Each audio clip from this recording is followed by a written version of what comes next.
Hello बच्चों, स्वागत है आप सबका आपके अपने YouTube चैनल एजुकेशन क्लब में। मैं अंसारी सर एक बार पुनः आप सबके बीच में ड्राइंग का जो मैंने कहा था कि जितना भी क्वेश्चन आलेखन का होगा उन सारे क्वेश्चनों को मैं कंप्लीट करा दूंगा। तो एक वीडियो में नहीं हो पाया था, तो इस वीडियो में जितने भी आलेखन के क्वेश्चन हैं उन सभी को बहुविकल्पीय क्वेश्चन को मैं कंप्लीट करा दूंगा, क्योंकि परीक्षाएं बहुत करीब है। आप जानते हैं 22 फरवरी से 2024 वाली जो बोर्ड परीक्षा है हाई स्कूल की, वो बिल्कुल करीब ही है।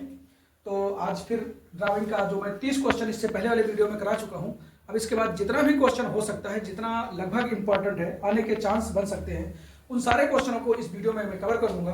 और अगले वीडियो में फिर मैं प्राविधिक कला के जो क्वेश्चन बनते हैं बोर्ड एग्जाम में, उसको भी अगले वीडियो में मैं कवर कर दूंगा। तो आइए देखते हैं इसको, और ये आपके बोर्ड एग्जाम के लिए बहुत ही हेल्पफुल होगा। तो इसको आप लोग बिल्कुल नोट्स कर लें, अपने नोट्स पे बिल्कुल अच्छे से इसको पेन डाउन करके, और इसको बार बार आप रिपीट करके, क्योंकि हम जानते हैं कि और सारी चीजें क्वेश्चन तो आसानी से हो जाते हैं, लेकिन जो ऑब्जेक्टिव क्वेश्चन होता है OMR वाला, उसके लिए बहुत सारी समस्याएं होती हैं। तो हम उसको ध्यान में रखते हुए चलिए आइए देखते हैं। तो क्वेश्चन देखेंगे, 31 नंबर है, कमरे की छत हेतु कौन सा आलेखन उपयुक्त होगा। कमरे के छत हेतु कौन सा आलेखन उपयुक्त होगा। तो इसमें ऑप्शन है आपका ए नंबर है कोने का आलेखन, 2 है केंद्रीय आलेखन, नंबर 3 है किनारी का आलेखन, और डी ऑप्शन में है इनमें से कोई नहीं।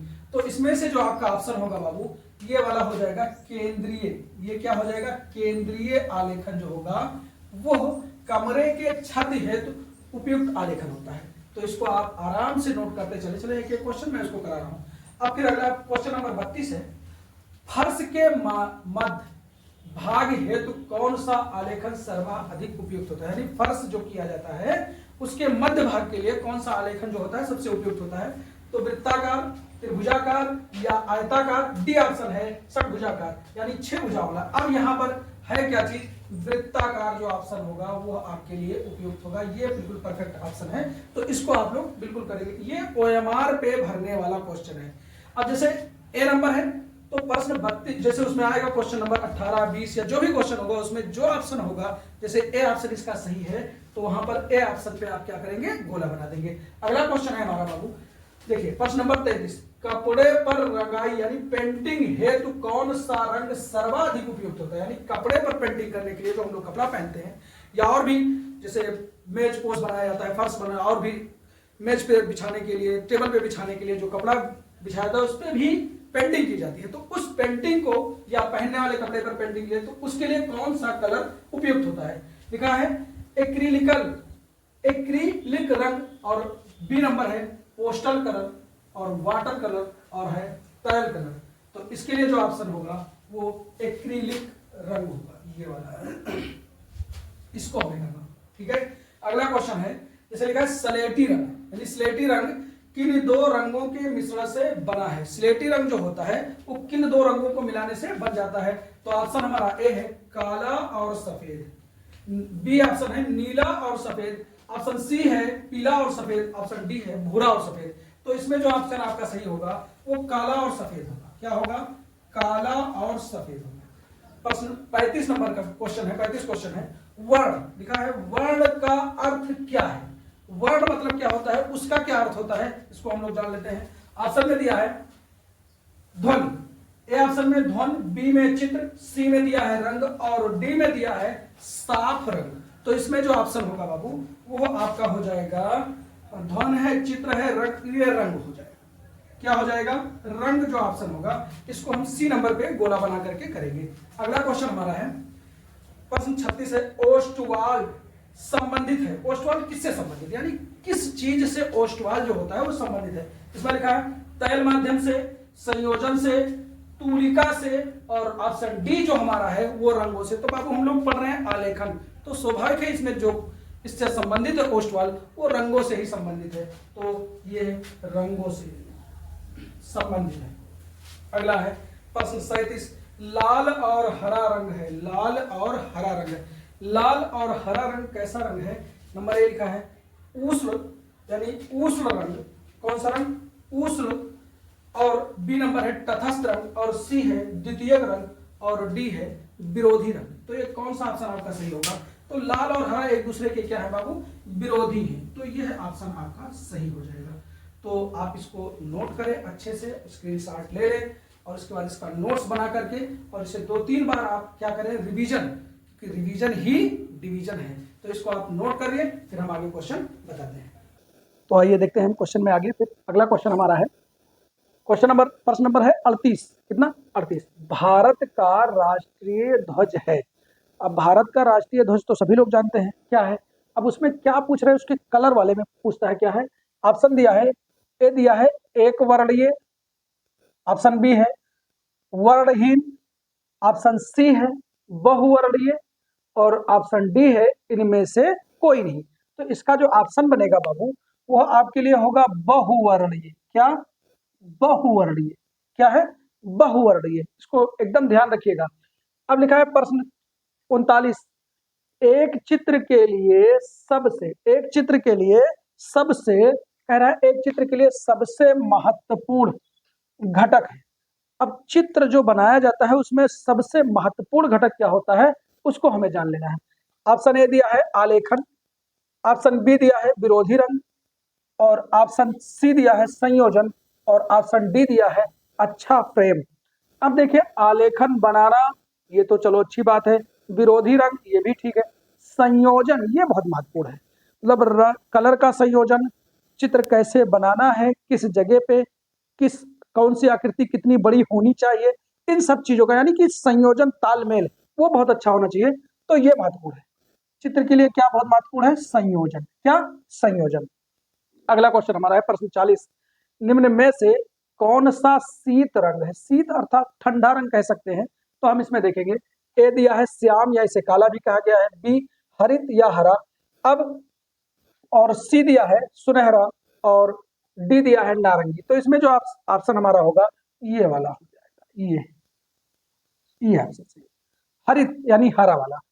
अब अगला क्वेश्चन हमारा है, देखिए इसमें लिखा है निम्न में से, प्रश्न 41 है, निम्न में से कौन सी लयात्मक रेखा है? कौन सी लयात्मक रेखा है? अब नंबर 1 लिखा है सरल रेखा, नंबर बी लिखा हुआ है ऊर्ध्व रेखा, नंबर सी लिखा हुआ है वक्र रेखा और नंबर डी है क्षैतिज रेखा। तो लयात्मक की जहां बात करेगा तो वहां पर हमारा ऑप्शन जो हो जाएगा वो हो जाएगा वक्र रेखा। क्या हो जाएगा? वक्र रेखा। तो इसे इसका ऑप्शन जो होगा ये हो जाएगा। अगला क्वेश्चन हमारा है क्वेश्चन नंबर 42, ये लिखा है बनावट की दृष्टि से आलेखन कितने प्रकार के होते हैं? अब बनावट की दृष्टि से होता है, आलेखन की दृष्टि से होता है, तो अब यहाँ बात पूछ रहा है वो किसके? बनावट की दृष्टि से। तो बनावट की दृष्टि से आलेखन कितने प्रकार के होते हैं? ऑप्शन ए में है 4, ऑप्शन बी में है 3, ऑप्शन सी में है 2 और ऑप्शन डी में है 6। तो इसमें बनावट के आधार पर जो होगा वो कितने प्रकार का होता है? वो 3 प्रकार का होता है। ठीक है। अगला क्वेश्चन है प्रश्न 43, किनारी डिजाइन का प्रयोग किया जाता है, यानी किनारी बनाने के लिए किस डिजाइन में प्रयोग, किनारी का डिजाइन किस चित्र में प्रयोग किया जाता है उसे देखना है। देखिए फर्श के डिजाइन के लिए, फर्श के केंद्र के लिए ए ऑप्शन है, बी है साड़ी की किनारी के लिए, छत की केंद्र के लिए, छत के केंद्र के लिए, डी ऑप्शन है तकिए के केंद्र के लिए। तो यहाँ पर जो ऑप्शन सही होगा वो आपका ये है साड़ी के लिए। साड़ी के किनारी के लिए भाई यही होता है, क्योंकि जानते हैं भाई गाना भी आपने सुना होगा कि साड़ी के फाल से, तो यही साड़ी के किनारी वही चीज है, वही क्या है किसके लिए उपयुक्त होता है? साड़ी का किनारा। अब अगला है प्रश्न 44, एकाकी रंग संगत में कितने रंगों का प्रयोग होता है? एकाकी रंग यानी कि एकाकी रंग से, अब एकाकी मतलब एक, तो जब एक ही की बात होगा तो उसमें दूसरे रंग का कोई चांस ही नहीं बनना है। तो इसका ऑप्शन जो हो जाएगा वो हमारा ए हो जाएगा। ये तो ये क्वेश्चन इसको आप नोट करें। क्वेश्चन 44 यानी 44 क्वेश्चन तक मैं बता चुका हूं, अभी आप देखते रहिए, अभी इसको आप नोट करें फिर आगे क्वेश्चन मैं बताता हूं। लिखिए। तो अगला क्वेश्चन हमारा है 45 नंबर का, मोनोक्रोम क्या है? देखिए नाम से सुनिए, मोनोक्रोम क्या है? मोनोक्रोम क्या है? अब ये लिखा है नंबर 1 में लिखा है रंगों का मिश्रण है, रंगों का गाढ़ापन है और एक ही रंग के विभिन्न तान है, रंगों का विविधतान है, विविधतान है। तो मतलब इसमें ऑप्शन का मोनोक्रोम में इसमें जो ऑप्शन होगा वो आपका ऑप्शन सी सही होगा, ये वाला एक ही रंग के विभिन्न तान, ये जो हो जाएगा क्या है? मोनोक्रोम है। क्या है? मोनोक्रोम। अगला प्रश्न है प्रश्न 46। आंखों में जो तंतु रंगों का अनुभव कराते हैं उनका नाम क्या है? तो उनका नाम क्या है? देखिए, रेटिना। रेटिना पर नहीं हो सकता क्योंकि रेटिना पर तो चित्र बनता है, ठीक है, प्रतिबिंब बनता है। ये लिखा है प्यूपिल पुतली। क्या? प्यूपिल पुतली। फिर रॉड्स एवं कोन्स, रॉड्स एवं कोन्स। अब इसमें एक रॉड्स एवं कोन, जैसे हम नेत्र जब पढ़े होंगे तो उसमें आप जानते होंगे जिसमें लिखा रहता है पीत बिंद या येलो स्पॉट। तो ये यही रॉड्स एवं कोन्स जो दिया है यही ऑप्शन आपका सही है। इस पे ये जो होता है आंखों में रंगों का जो अनुभव कराता है वो क्या है? रॉड्स एवं कोन्स। रॉड्स एवं कोन्स। अगला क्वेश्चन है प्रश्न 47 है फूलों की बाहरी रेखा, फूल की बाहरी रेखाओं को बनाने के लिए किस नंबर के ब्रश का प्रयोग करते हैं? अब कह रहा है फूल की बाहरी रेखाओं को बनाने, फूल की बाहरी रेखाओं को यानी बारीक धारी को बनाने के लिए किस नंबर का हम जो है वो ब्रश प्रयोग करते हैं? तो वो नंबर 2 नंबर का ब्रश जो होता है उसका हम जब फूल बना लेते हैं तो उसकी बाहरी रेखाओं को बनाने के लिए उसका प्रयोग करते हैं। अब आलेखन, प्रश्न 48 है आलेखन को किस ड्रेस करने के लिए कौन सी पेंसिल का प्रयोग करते हैं? आलेखन को ड्रेस करने के लिए यानी ट्रेस करने के लिए हम कौन सी पेंसिल का प्रयोग करते हैं? तो पेंसिल ए ऑप्शन में लिखा है 4B, ऑप्शन बी लिखा है 2B, ऑप्शन सी लिखा है 2H और ऑप्शन डी लिखा हुआ है 6B। तो यहाँ पर जो हमारा ऑप्शन हो जाएगा वो ऑप्शन 2B हो जाएगा।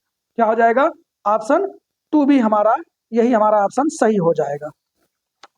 ऑप्शन 2।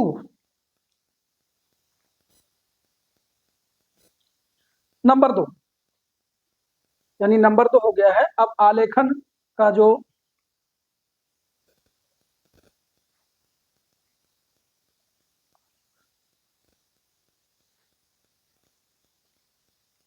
प्रश्न 48 हमारा है आलेखन को ट्रेस करने के लिए कौन सी पेंसिल का प्रयोग करते हैं? तो पेंसिल हमारा 2B हो जाएगा। क्या हो जाएगा? 2B हो जाएगा। अगला क्वेश्चन है भारत का राष्ट्रीय पुष्प कौन सा है? तो सभी लोग जानते हैं। क्या जानते हैं? ऑप्शन ए में दिया है गुलाब, ऑप्शन बी में दिया है चमेली, ऑप्शन सी में दिया है कमल, ऑप्शन डी में दिया है गेंदा। तो ऑप्शन सी हमारा सही हो जाएगा, कमल। ये हमारा राष्ट्रीय पुष्प है। क्या है? राष्ट्रीय पुष्प है। अब प्रश्न 50 है निम्न में से कौन सा रंग इंद्रधनुष में नहीं है? कौन सा रंग इंद्रधनुष में नहीं है? तो आप बताएं, आपने पढ़ा होगा। इधर देखें, ये लिखा है वे जी नी हप पी ना ला। 7 रंग होते हैं। बैगनी,